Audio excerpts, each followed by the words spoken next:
Hello everyone, welcome back to healthy kitchen. ఈరోజు నేను చేయబోయే రెసిపీ ఏంటంటే స్నాక్స్ చేస్తున్నానండి. ఈవినింగ్ స్నాక్స్ ఇవి తెల్ల జొన్నలు అంటారు కదా, ఈ జొన్నలతో స్నాక్స్ లాగా చేస్తున్నాను.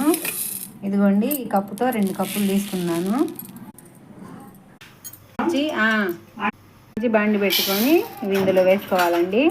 మందపాటి బాండి తీసుకొని ఇందులో వేసుకొని ఇలా కలుపుతూ హై ఫ్లేమ్లో పెట్టుకోవాలండి. స్టవ్ ఇలా కలుపుతూ ఫ్రై చేసుకోవాలి. అప్పుడే పొంగుతా బాగా వస్తాయి ఇవి. ఇదిగోండి, ఇలా కలుపుతూ తిప్పుకోవాలండి, మాడిపోకుండా ఉంటాయి. హై ఫ్లేమ్ మీద పెట్టి చేసుకోవాలి. అదే బండిలో కొంచెం ఆయిల్ వేసుకోవాలండి. కొంచెం ఆయిల్ హీట్ అవ్వగానే సాల్ట్ వేసుకోవాలి, కొంచెం పసుపు వేసుకోవాలి, కొంచెం కారం వేసుకోవాలి. ఇందులో వేసుకోవాలి ఇవన్నీ. ఇదిగోండి, చూడండి రెడీ అయిపోయింది.